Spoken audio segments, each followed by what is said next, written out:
Even facing the same concept like justice. Yeah. You see the difference from different countries? Yes, yeah. It's prompted me to reflect on why there are these differences when I encounter them. When I had these conversations with young people in China in the 2000s, what struck me was, first, they did have very strong pro-market moral intuitions, as I mentioned.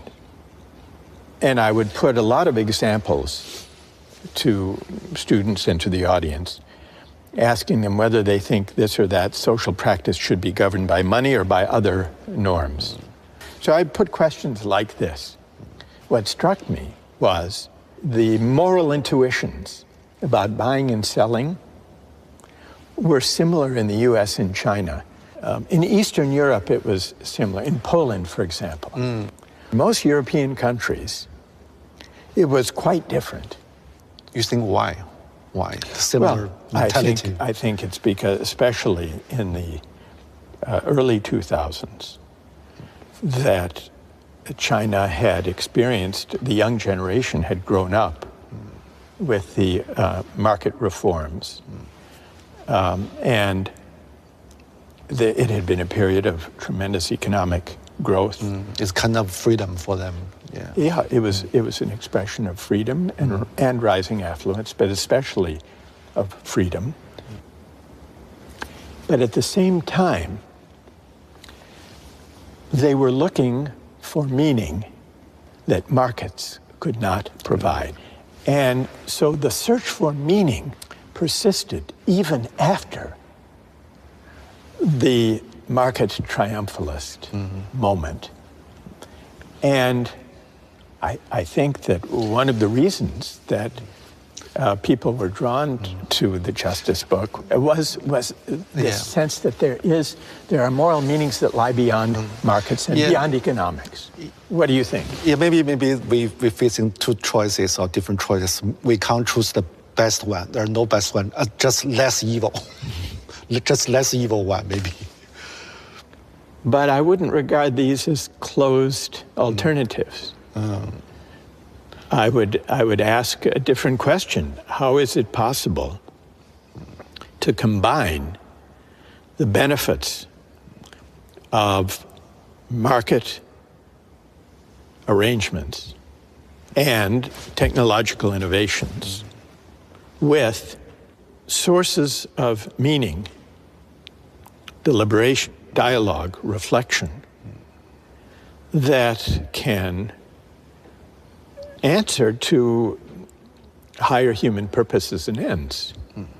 Our mistake is not to use markets to organize economic activities. Our mistake is not to hope that technological innovations will deliver real improvements to the way we live our lives.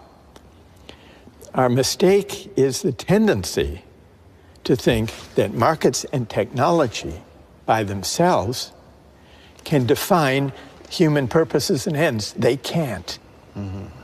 And when we put too much faith in them, when they become a kind of faith, almost a kind of religious faith, markets and technology, then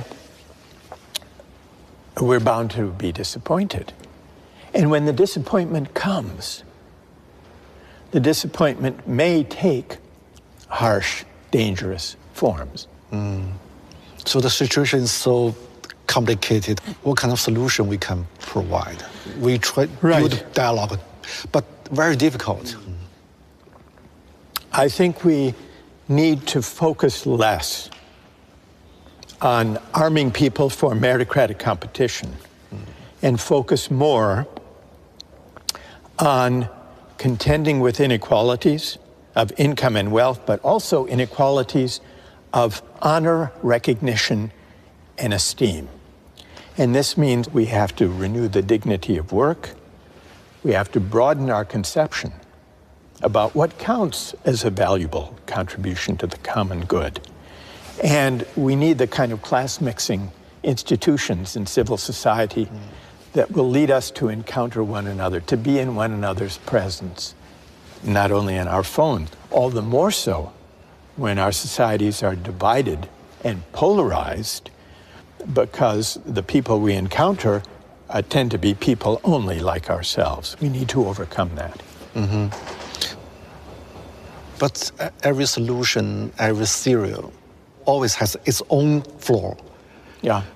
So how about your solution? Your attack the meritocracy, but right. maybe your theory, your book still has kind of flaw. Maybe you must overcome what kind of flaw it is. Right. Yeah. Well, what flaws have you identified? Let's start with that. I don't know. Maybe too idealistic.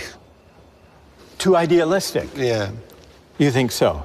I don't know. So what I've just suggested is really too much to hope for. Mm-hmm. I don't think that reducing inequality and renewing the dignity of work and creating a greater equality of condition and recognition will happen anytime soon. They're not easy projects to undertake. So I want to be realistic about that. But do you think, should philosophy be more responsible for the historical consequence or not? The idea and the reality, Russell, Hegel. Yeah. They talk about inequality, talk about the virtue, but the consequence may be this one. Yes. Yeah, extreme opposite. Yes. How do you see the paradox?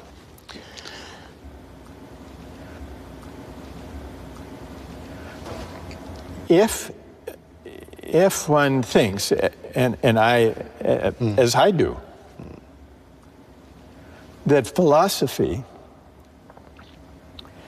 is always situated in the world, that philosophy should attend to the world, then philosophy cannot be indifferent, and the philosopher cannot be indifferent to the way in which various people or parties or movements implement philosophical ideas. So there's always an interplay between political practice and the philosophical ideas that inform it. Yeah.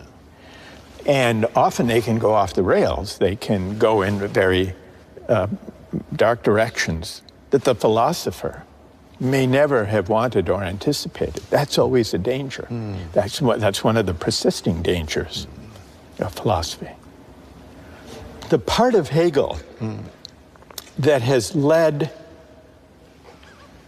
political practice astray in wrong direction, that teaches that history has a single ultimate destination, and that it takes a certain shape, that has contributed to some of the dangerous movements in history who may have been inspired by the idea that history points in a certain direction, and that it's our responsibility either to let history unfold or to help history unfold to reach that final destination once and for all. I think the phrase or the idea, once and for all, is a deeply dangerous idea. And I think it's at odds with the philosophical spirit of questioning, contesting, offering competing interpretations. In your mind, in our time, which idea is the most dangerous idea in today's world? I would say that the forces today that are most dangerous are the versions of religious fundamentalism or of hyper-nationalism or of ideological purity that all draw in one way or another on the idea that moral truths and human truths are singular, that there's only one way of interpreting our past, there's only one historical end or destination, there's only one true way of interpreting religious and spiritual traditions. Because what this misses, well, it leads to dangerous politics, but it also misses the deep pluralism of the human experience. So how about the Silicon Valley philosophy? Is techno-driven ideology? Yeah. I would say it's a version of this. Because the most extreme versions of Silicon Valley techno-utopianism, some have a more specific term of transhumanism or singularity, because they too think that history is on their side. They too think that as technology develops and as generative AI develops, we will be transcending the messy, contentious, pluralist human projects and arriving at a kind of singularity where perhaps our minds will meld with machines. And the very idea that going to the moon or to Mars is kind of a natural outgrowth of this way of thinking, where they can start anew. It's the ambition really to start from scratch with a clean slate, to begin anew, unfettered, uncomplicated by disagreement, contestation, challenge, dialogue, controversy, where they can start anew and build a society from scratch that is not, as they might see it, weighted down by the controversies that arise whenever human beings gather in society. So there is something, it's fantastical, but it's also dangerous and hubristic, because it implies that they are the avatars, they are the pioneers, the initiators of this new frontier that breaks free from the messy need to negotiate, to discuss, to disagree, which is essential to the human experience.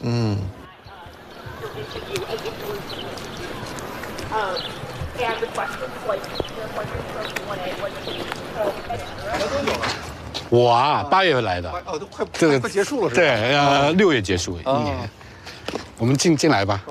对。而且你是哪天到的？前天刚到。哦，所以还有时差吧？有用户现在。如果从他第一本书一直到现在，这40多年过去了嘛，你觉得他身上一以贯之的这个逻辑，或者他的一个对世界理解的方式、视角是什么呢？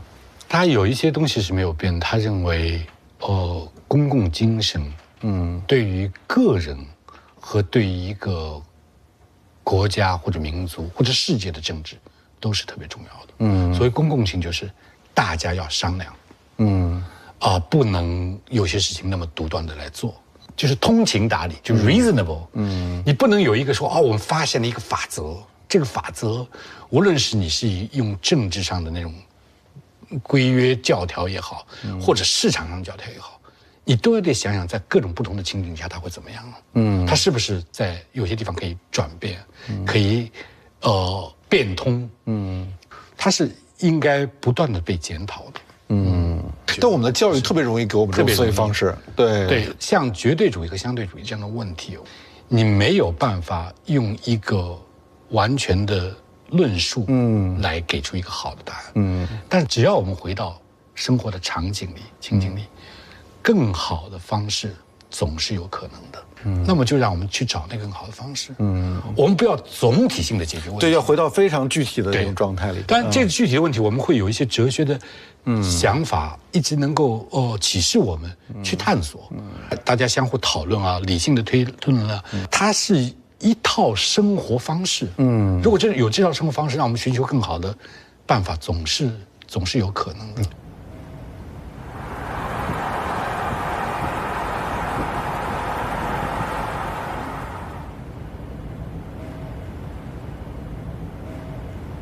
So could you imagine maybe in the coming years, everyone has set here to emigrate into the metaverse? Yeah. What should philosophy do, thinker do in that new era? Take the goggles off. Yeah. That's what philosophy should do, take the goggles off. So, Yes, so it would be the mission of philosophy in a metaverse, if it ever came to be, would be to try to take or persuade people to take those goggles off, to imagine a world in which the line between what's virtual and what's real blurred, blurs to the point of vanishing. And here's the question. Would such a world be recognizable as a human world? A world in which we had lost even, where we no longer cared even to ask the question, how to locate the line between the virtual and the real. And I think the deepest threat in human terms posed by the age of AI is that we will confuse virtual community and connection with the real thing. And that would represent a great loss. How to fight with the trend or deal with the trend? It seems unstoppable. You think it seems unstoppable? It seems, yeah. I'm and not why? sure. Well, it's worth asking, in figuring out how to stop it, it's worth asking why it seems unstoppable. Why do you think? Because too less true debate and, discussion about it. Most people just follow the trend. Right. Yeah. But if I could feel and believe the connection I have through my phone, scrolling and swiping and texting and posting, that connection to people half a world away is the same as valuable as my personal connections to family, friends, neighbors, classmates. Yeah. What would you say to them? I don't know. Or why would that represent a loss, I guess is what I'm asking. Why would that represent a loss? I'm curious about too, because, my phone. Yeah. It's the most intimate things we have. We touch Intimate. very intimate. Right. You spend more time with it. Yeah. Yeah. And even through the social media, you talk with so many people. I think sometimes, even most time, because friends live in different places, we through it, but still feel kind of very intimate. Yeah. The similar with me. Intimate. Face to face. Right. So it's a new community. But I'm not so sure about it's less important than the more concrete communities before or the similar.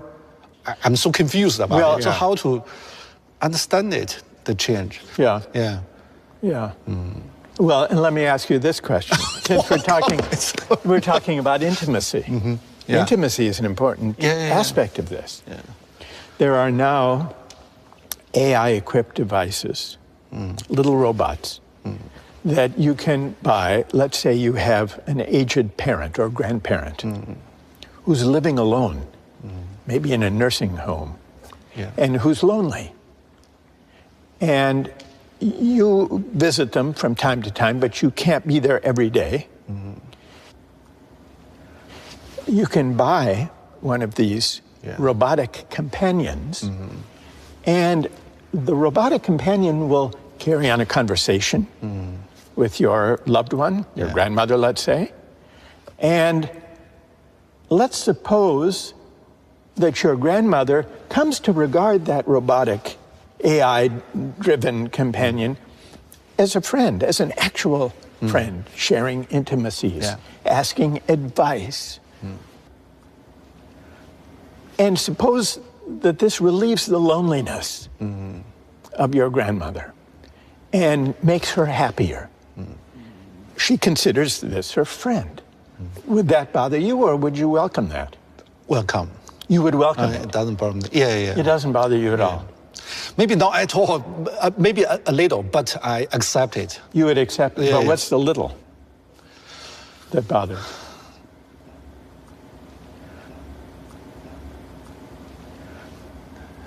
Maybe just because it's a new thing and needs some time and space to understand it, accept it.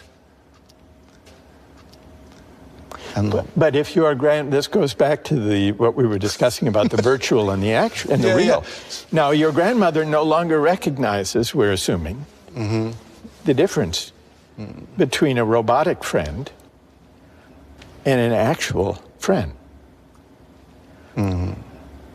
That doesn't bother you. Do you think there's a loss?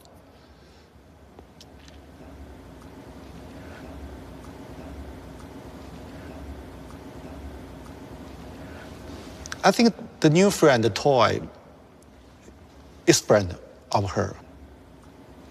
Because some books are friends, even it's just papers. Ah, books. Yeah.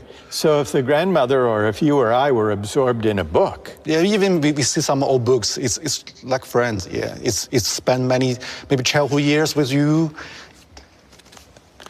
and, well, I agree that a book can be a friend and a source of, I would say, genuine companionship. But does it matter that when I'm reading a book and absorbed in a book, I'm engaged in a kind of exchange with, a kind of dialogue with the human author of that book? Whereas when your grandmother is spending her day conversing with the robot, she isn't. We talk about Socrates, Plato, even it's 2,000 years ago. Yeah. Still can be your friend. Yes. So why not the toy? Why not the toy? Yeah, why not?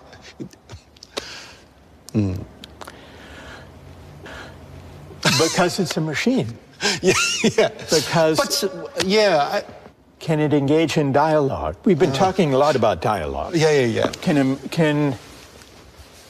Or put it this way, take a simple example, when we've... Maybe the toy speak like Socrates. So many information about Socrates. Right. Thoughts. Right. In the toy. Like yeah, a chatbot. Yeah, A Socratic chatbot. Yeah. Yeah. We can imagine Socrates from the books, from his dialogue. Yeah.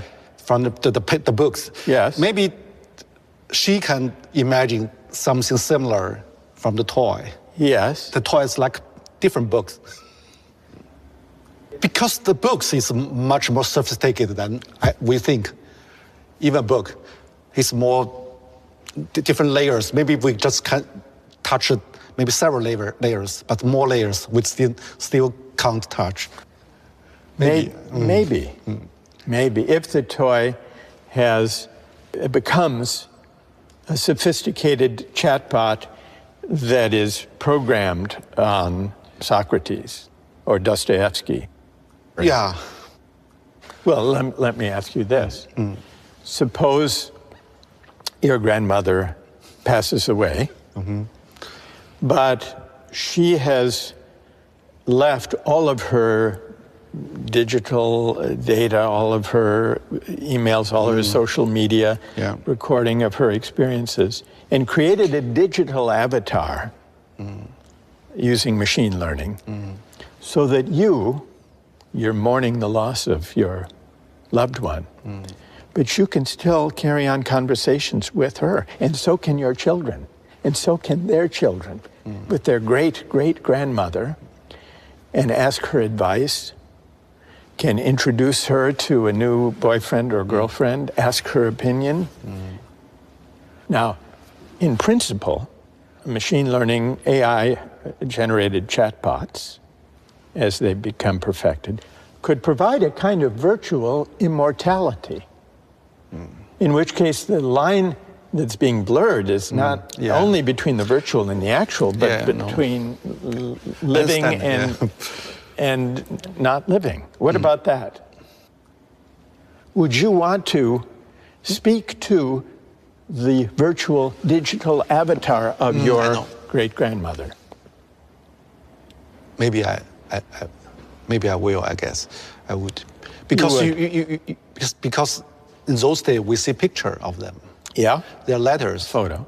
Read their letters. Yeah, and remember them. Yeah, it's still kind of dialogue with the photo, with the letters. Yeah, it is a kind of dialogue. Yeah, it's become a new, complicated, and a more rich photo and letters. Yeah. So so virtual immortality, you would welcome virtual immortality. I don't know. Actually, I don't know. I think I will. It's like maybe in the about books, the bookshelf. Yeah. Around your room, you can see different names. Yeah. Maybe the AI, the robot, the virtual reality. Maybe it's kind of new thing of like books. It's grandma, grandparents, friends.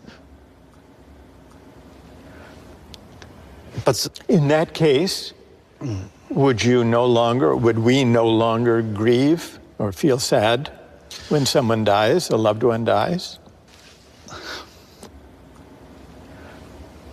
Sure, we have. But why? If we can continue to know them and speak to them and be with them, then why should we even grieve their passing? But I think we still can see the very thin line of the different part. That's still a line. The thin line. Yeah, I think. I don't know. I think. And if we no longer could even find the line, would that be better?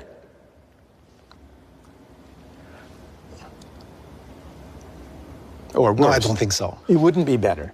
I don't think so. Because?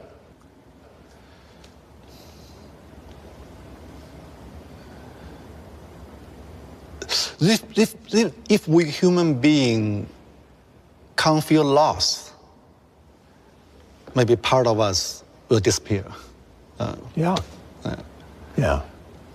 But some new part will emerge. Maybe. Yeah. But loss is an interesting aspect of humanity. Your intuition that loss is somehow essential to being human. You're defined by loss, yes, yeah. By loss, which is connected to memory. Maybe this is another way of describing what would be lost if the line between the virtual and the real were altogether blurred. Well,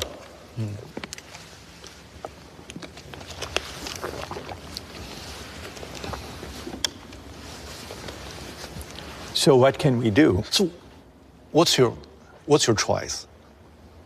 The same question. What's your choice? I think there would be a loss. Will you accept it? I mean, but would I go to speak to the virtual avatar of my grandmother? Maybe as a curiosity to see how the machine worked, but not thinking that this was being in the presence of my grandmother. In fact, the idea of human presence and why it matters is one of the most important questions posed by new technologies and AI. It's another way of asking the questions we've been discussing just now. What is there about human presence that matters? I've thought about this in connection with teaching because, as you know, we did an experiment some years ago and filmed and put the justice class online. Yeah. And we did it as an experiment. We did it to show that higher education should be a public resource, not just a private privilege. We had no idea what would come of it. We certainly didn't imagine that tens of millions of people would want to watch it, which is what happened, to watch lectures about philosophy. But it did raise the question then about what am I doing here in Sanders Theater at Harvard?